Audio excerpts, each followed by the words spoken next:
भजन लाल शर्मा का आज उदयपुर दौरा रहने वाला है। शाम 5:40 पर वायुयान से पहुंचेंगे उदयपुर के डबोक एयरपोर्ट। सीएम का सर्किट हाउस में रात्रि विश्राम का कार्यक्रम है। 18 फरवरी को सुबह 9 बजे जाएंगे अनंता रिसोर्ट। द्वितीय अखिल भारतीय राज्य जल मंत्रियों के सम्मेलन में शामिल होंगे। तो फिलहाल अहम खबर आपको दे रहे हैं, मुख्यमंत्री का आज का उदयपुर का ये दौरा आपको बता रहे हैं। सीएम का सर्किट हाउस में रात्रि विश्राम का कार्यक्रम भी है।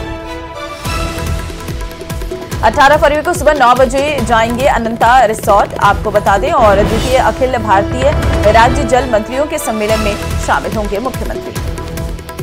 उदयपुर दौरे पर सीएम भजन लाल रहने वाले हैं। इस वक्त की आपको ये बड़ी जानकारी दे रहे हैं। शाम 5:40 पर वायुयान से उदयपुर के डबोक एयरपोर्ट सीएम भजन लाल पहुंचेंगे।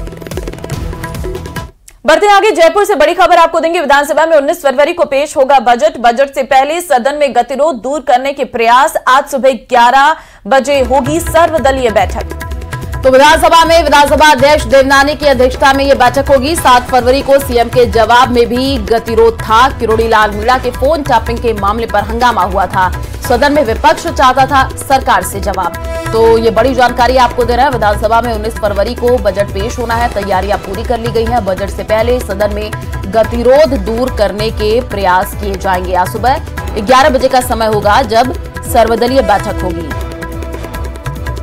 बिल्कुल, और सर्वदलीय बैठक में ये रणनीति तैयार की जाएगी कि कैसे जवाब देना है। जो गतिरोध लगातार देखने को मिल रहा था उस पर किस तरीके से रिप्लाई करना है, इन सभी विषयों पर आज सुबह की ये सर्वदलीय बैठक बुलाई गई है, जो अपने आप में ही कई मायनों में अहम मानी जा रही है। विधानसभा अध्यक्ष की अध्यक्षता में जो है ये बैठक होगी।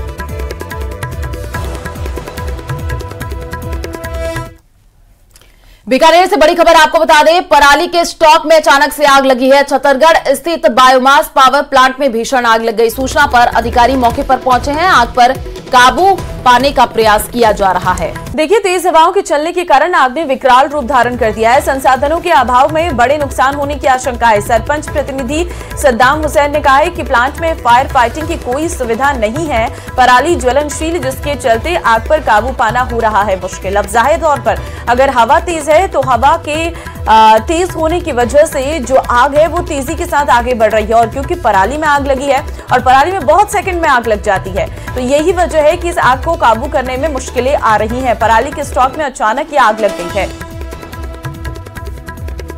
लगभग 11 बजे आग लगी। आग के कारणों का तो पता नहीं चला, लेकिन पावर प्लांट, इस बायोमास प्लांट के लिए पिछले 2-3 महीनों से और शुरू से ही हम इन्हें आगाह करते रहे हैं कि इतना बड़ा सिस्टम लगा रहे हो तो रोजगार, हमें सिर्फ गांव वालों को सिर्फ रोजगार का फायदा है, लेकिन इसकी सुविधा जो सिक्योरिटी है उसका क्या है। तो इन्होंने कहा हमारा सारा सिस्टम है। देखिए, आप सुन रहे हैं कि गांव वालों को काफी ज्यादा नुकसान हो रहा है। हालांकि रोजगार का एक साधन है उनकी तरफ से कहा गया है। विक्रम हमारे संवाददाता हैं फोन लाइन पे। विक्रम, खबर सामने आ रही है कि जो प्लांट है उस पर आग लग गई है।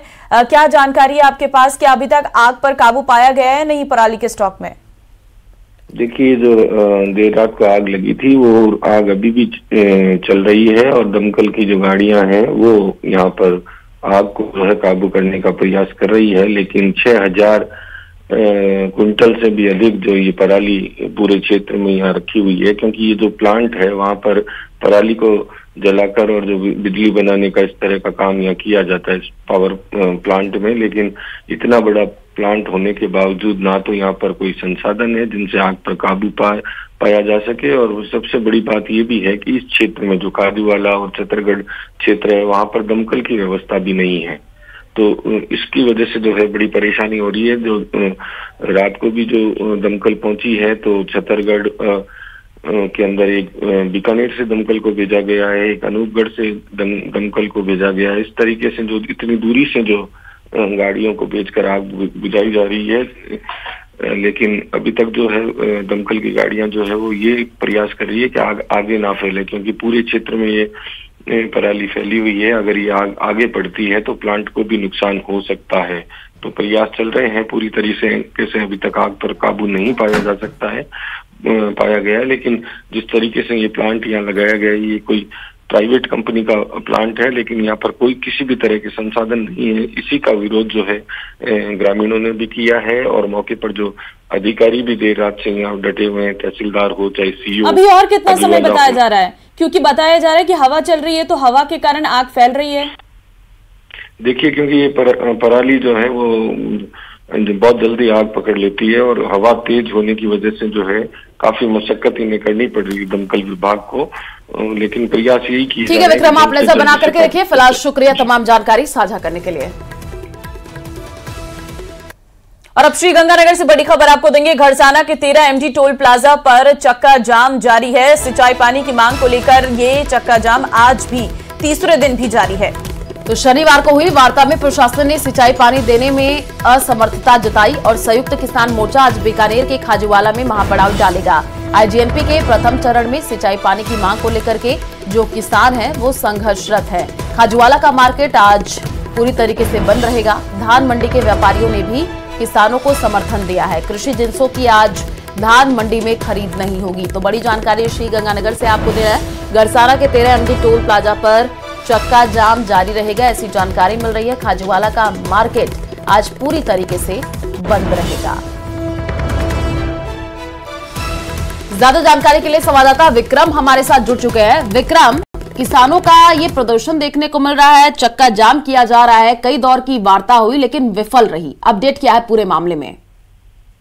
देखिए, जो आईजीएनपी नहर है उसके प्रथम चरण के जो किसान हैं वो लगातार सिंचाई पानी की मांग को लेकर प्रदर्शन कर रहे हैं और ये प्रदर्शन जो है वो अनूपगढ़ के घड़साना से लेकर बीकानेर के क्षेत्र में भी, नहरी क्षेत्र में पूरी तरीके से जो है चल रहा है और लगातार जो है किसान महापड़ाव और प्रदर्शन भी कर चुके हैं, लेकिन अभी तक क्योंकि उन्हें पानी की कोई भी बात उनकी सरकार की तरफ से नहीं बन पाई है, इसलिए आज जो है वो सारे बीकानेर की जो तहसीलें हैं, अलग अलग छतरगढ़ हो, पूगल हो, यहाँ के सारे किसान जो है वो अब खाजूवाला में आज महापड़ाव डालेंगे और कहीं ना कहीं जो पानी की मांग है उसे लेकर जो है अपनी बात रखेंगे और आगे की रणनीति भी बनाएंगे। तो इसके तहत आज जो है खाजूवाला में पूरी तरीके से बाजार भी बंद रहेगा और उसके साथ साथ जो जीन्स की जो बिक्री होती है मंडी में उसे भी पूरी तरीके से बंद रखा जाएगा। प्रशासन भी पूरी तरीके से किसानों के इस महापड़ाव को लेकर नजर बनाए हुए है, लेकिन जल्द से जल्द अगर इस पानी की मांग को पूरा नहीं किया जाता है तो ये आंदोलन निश्चित रूप से और बड़ा हुआ है। जी शुक्रिया विक्रम तमाम जानकारी साझा करने के लिए।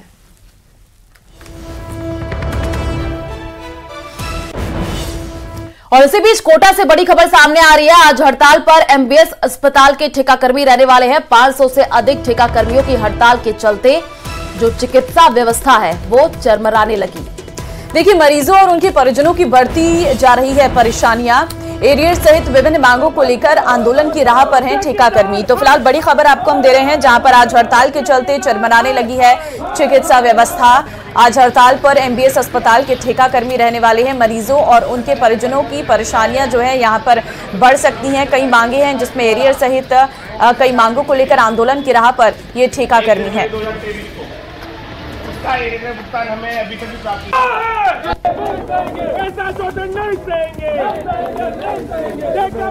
तो तस्वीरें भी आपको टीवी स्क्रीन पर दिखा रहे हैं। एरियर सहित कई मांगों को लेकर के आंदोलन की राह पर ये ठेकाकर्मी है। कोटा से आपको बड़ी जानकारी दे रहे हैं। हड़ताल के चलते जो चिकित्सा व्यवस्था है वो अब चरमराने लगी है। तो मरीजों की परेशानियां लगातार बढ़ती जा रही हैं। तस्वीरें आपको टीवी स्क्रीन पर दिखा रहे हैं। एरियर सहित कई मांगों को लेकर के जो ठेकाकर्मी वो आंदोलन की राह पर है, जिससे मरीजों को अब दिक्कतें हो रही हैं। और चलिए आगे बढ़ते हैं। दौसा से अब आपको बड़ी खबर देंगे, जहां पर भांडारेट में भगवान देवनारायण की मूर्ति को खंडित किया गया है। मूर्ति खंडित होने से गुर्जर समाज में आक्रोश है। जमीन को सरकारी बता करके मंदिर निर्माण का विरोध किया जा रहा था। मूर्ति खंडित होने के बाद पुलिस मौके पर पहुंची है। रात के समय अब भगवान देवनारायण की मूर्ति खंडित किए जाने के बाद पुलिस मौके पर पहुंची। सदर थानाधिकारी रविंद्र चौधरी मौके पर पहुंचे हैं। तो देखिए, मूर्ति खंडित हुई है, ये तस्वीर हम आपको दिखा रहे हैं। और आपको बता दें कि भांडारेज में भगवान देवनारायण की मूर्ति को खंडित किया गया है और मूर्ति खंडित होने से गुर्जर समाज में साफ तौर पर आक्रोश देखने को मिल रहा है। मंदिर निर्माण का विरोध किया जा रहा था, ये जानकारी इस वक्त निकलकर सामने आई है। प्रदेश से बाहर जो देवनारायण भगवान का मंदिर का निर्माण कार्य चल रहा था, उसके अंदर जो मूर्ति खंडित का प्रकरण हुआ, उसको लेके हुए समाज में और युवाओं में भारी आक्रोश है। और आगे क्या पता क्या होगा, ये युवा कहाँ जाके रुकेंगे इसके बारे में कुछ नहीं कह सकते, क्योंकि भगवान देवनारायण गुर्जरों के आराध्य देव हैं। और युवाओं के लिए स्पेशल ये है कि युवा जो दो बंदे और उनके साथी जो नाम बताया जा रहा है, सत्येंद्र और राहुल, जो यहाँ के जिम्मेदार आदमी पूर्व चेयरमैन के सुपुत्र भी हैं, उनके द्वारा किया गया इस कृत्य का समाज के सभी लोग घोर वो करते हैं, निंदा करते हैं इस चीज की। दिन में पुलिस प्रशासन और हल्का पटवारी आए थे, उन्होंने आकर के हमें कहा भाई सरकारी जमीन है, सिर्फ काम बंद करो। हमने काम बंद कर रखा था, तो हमारे जो चेयरमैन साहब हैं उनके बच्चे राहुल और सत्येंद्र दोनों आए, जिसमें राहुल ने आकर के यहाँ प्रशासन के सामने पटवारी जी को और हमको सबको गाली गलौज किया। हमने काम बंद कर दिया प्रशासन के कहने से, और फिर वो बाद में अल्टीमेटम देकर गया कि मैं तुमको काम चलवाता हूँ और शाम को मैं तुमको दोबारा देखता हूँ। शाम को जब अमर सिंह जी और मैं दोनों हमारे सीमेंट के कट्टे और सामान को संभालने के लिए आए थे, तो 10-15 लोगों को दोनों भाई साथ में लेकर के आए, तो मूर्ति को तोड़ते हुए हमें गाली गलौज करते हुए भग गए और हमारी दीवार तोड़ी गई। और इसी बीच जयपुर से बड़ी खबर सामने आ रही है। सार्वजनिक निर्माण विभाग पीडब्ल्यूडी से जुड़ी हुई खबर है। पीडब्ल्यूडी कॉन्ट्रैक्टर्स का आज से आमरण अनशन देखने को मिलेगा।